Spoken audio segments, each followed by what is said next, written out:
What's up, everybody? Welcome back to the 2300 Gear Jammer channel.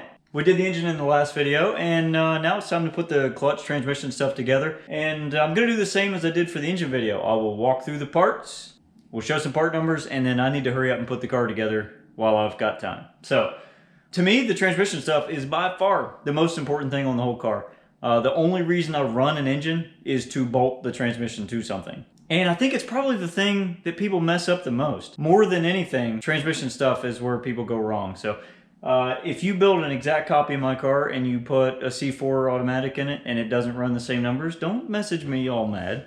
This is why. Let's talk about the parts. All right, here's an important piece. You got to decide right off the get-go how much power you're going to make. I don't like putting horsepower numbers on things, but let's just say that if you're going to make more than 400 horse, you should get an adapter plate, and this changes the back of the engine to be just like a small block Ford. So you bolt on this adapter plate, and then there's an adapter flywheel. Stinger sells one that is a spec flywheel for like a stock 5-liter clutch, and it's a 2-3 pattern, and then a 10.5-inch pattern for the clutch and pressure plate. Mine's a little bit different. I run a McLeod soft lock, so I'll go through those parts real quick. This thing is what people call a slipper clutch, and the one thing it doesn't really do is slip. So custom flywheel. This is a 164 tooth. It used to be an old, it's a larger pattern. The regular 5.0 Mustang stuff is 157 tooth. This is 164 because I run an 11-inch disc, this part. Now recently we dropped this down to a 10.5-inch disc, and it really helped. A lot of things lined up, and the car went significantly faster in the 60-foot with exactly the same setup. The pressure plate is one of the fancier parts on the car. The pressure plate or clutch cover in this is pretty different because it's got these 6 adjusters in it. And the adjuster is a screw that squeezes a spring. What that does is the amount of turns down is the amount of base pressure that's on this. So these clutches run a really low base pressure compared to like a diaphragm clutch in a street car, normal driving street car. And the way they can get away with running such low base pressure is because these fingers, the release bearing pushes here. So this is the release. When you push this down, it's how you push the clutch in. But on the back side of that, it's got a finger with counterweights on it, and the number of like how heavy your bolt nut combination is your counterweight. And because I have kind of a weak transmission, I don't run a whole lot of counterweight. When you go to better transmissions along the way, I would probably want to run more counterweight because you can squeeze just a little bit more out of it. And what happens is when the engine RPM goes up, this counterweight pushes harder and harder on the disc. So basically you can change how the clutch acts just by adding more RPM. Shift RPM or launch RPM will both change how the clutch acts. So when you run a low base pressure, you get an extremely soft clutch pedal. And so much to the point where when I go to the track and somebody's asking technical questions about the clutch, I will have them hop in the car and just push the clutch pedal. And they're always amazed. They almost always think the clutch cable is unhooked. The release fork and the throwout bearing are a little bit different too. When you bolt all of the pressure plate down, it swings these over, the fingers go down and the counterweight comes up. So you have to have room.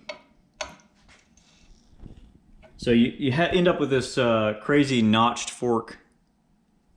And the throwout bearing is a McLeod too, and it's got adjustable shims that you can put in it. So both of these are pretty expensive pieces for what they are, and a requirement. I have, if you miss on the clutch setup, you can knock the fingers off the clutch. I did that once. I cranked all the adjusters down, and when I pushed the clutch in to start the engine, I broke all 3 fingers off the clutch. So that was my first experience with these. Now I do have, I'll get some stuff out of the way. Now, I do have a new soft lock. Do not use on any dyno. Keep that in mind since I don't spend any time on dynos. I do have this brand new one, but the way I typically do things is to keep running the old one until it dies. So I have this one that I set up to be identical to that one, and I'm just going to keep running that one until it gives up. So for now, we'll put this back in the box to gather another couple of years of dust. Maybe, I don't know. I may end up running both of them at the same time this year. We'll see. So here's a heck of a nice piece. This is a H pattern shifter that's for these 5-speeds, and it is the biggest piece of garbage I've ever seen. This is $600, and I didn't even trust it to work through the gears sitting on the floor. So I have a V-gate shifter that I'll explain in just a second that seems to really upset people that don't know how they work. And I bought the H-pattern shifter because I was going to do Hot Rod Drag Week. And they sent it said in stock, and I think it took them like 5 months to get it. So they're right in line with McLeod for screwing up orders. But it was absolute garbage. So for me to run a stick shift class now, I have to have the V-gate, which is a $600 shifter that I bought originally when I didn't have enough money to keep buying shifters. I wasted $600 on this shifter, and I need to buy an $800 shifter to be able to run the class. So if I don't run stick shift races for a little while, it's because I'm still mad about how stupid that is. But anyway, that's all the parts there. So here are the bell housings. This is a Lakewood blow-proof. It's a very heavy steel. I've got one for a top loader transmission, and then I've got one here for a T5, and I've got T56, and I've got a bunch of these. So I can run just about every combination behind a 2.3 now. But the transmission that I run is called a Doug Nash 4+1, and it's a 5-speed, but fifth is 1-to-1, so it just locks the input and the output shaft. And if you look, I've got 2 different versions here. This one, if you look, the case is really dark on this one. That's magnesium. This is an aluminum case. That's one difference. The second thing is it's got this extra part in the tail shaft housing that this one doesn't have. And there's an extra shaft that runs in this, a torsion tube, and it helps take some of the shock out of the driveline, similar to what the clutch does. So that's what helped keep this alive. And the only other difference is this one is pro shifted, which is the type of shift lugs that's in it, and this one is face plated. And I can pop this apart real quick.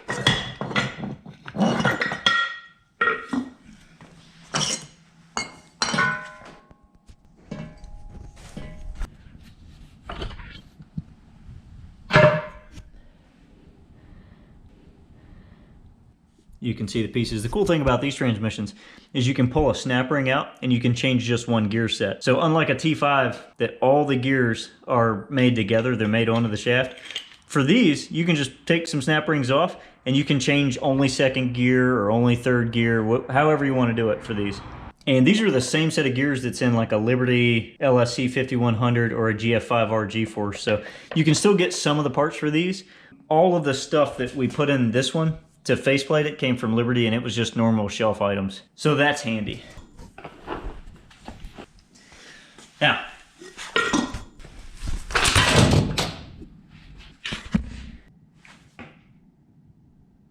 so that reminds me, in the when I was setting up for the timing video, I dropped an engine because I was dumb and trying to scoot it across the floor on a dolly, and it fell off onto the floor.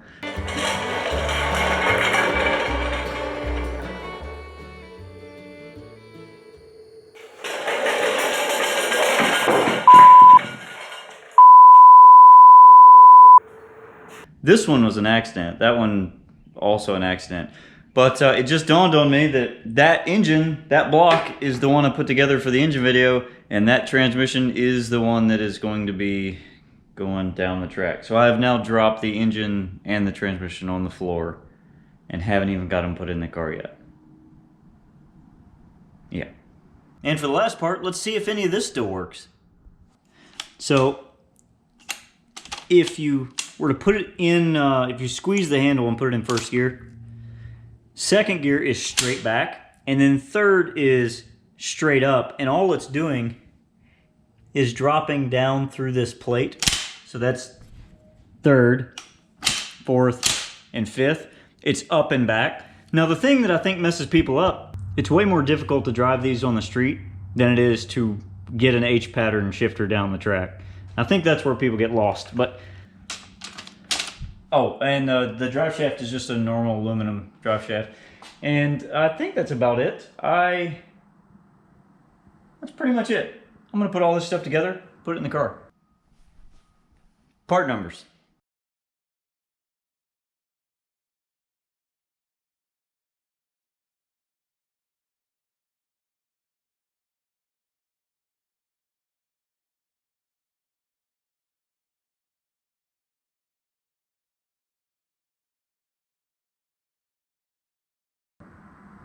Let's go.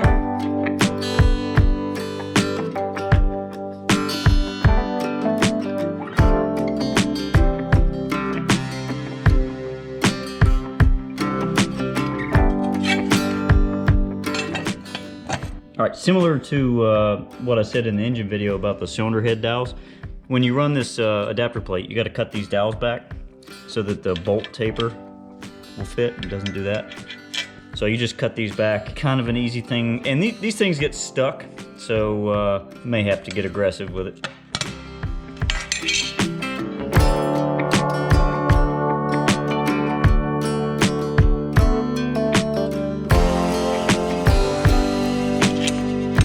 There we go. That'll work. The last time I did these, I Loctited them in so tight the plate became a permanent piece on the block. So I'll do that again. It's good if you can do this with precision, but if you can't, it doesn't matter. Completely by luck, the Doug Nash uses the same exact input diameter as a 4-cylinder T5, so I just use a completely stock replacement bearing. I keep stopping because there's important stuff here. Because I run the Lakewood blow-proof bell housing that's a flat plate, these bolts are all too long that come with the adapter plate. And the thing you gotta watch out for is, you see these are sold for different cylinder heads, oddly enough, and the factory cast iron head protrudes back off of the block, so the cylinder head actually hangs out over the edge of the block. So it's got a notch for the cylinder head, and in my case, I have to cut the bolts down just slightly so they don't smash into the back of the head and make a mess of things.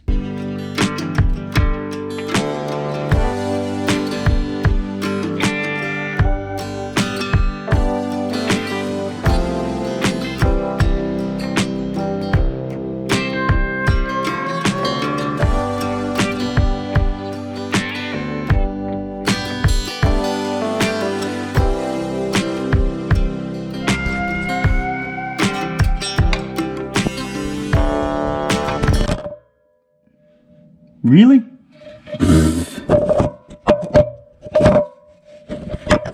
How'd you lose your camera? Well,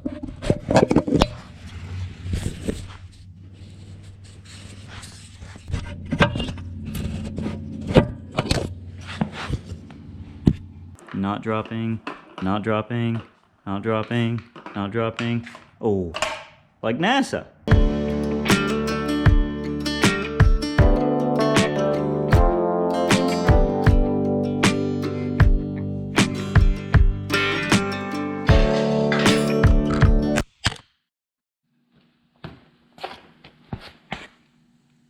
What the heck, man?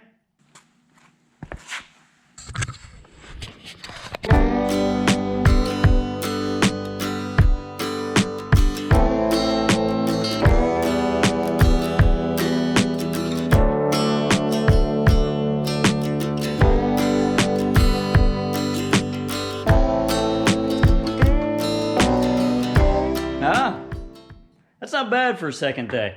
So that went a little slow, trying to deal with all of this stuff, trying to do a car one-handed. I don't know what kind of idiot would want to do a car one-handed, but there it is. I will deal with hooking stuff up tomorrow, and we'll see what issues we run into from there. That's all for now. Thanks for watching. See you on the next one. Bye.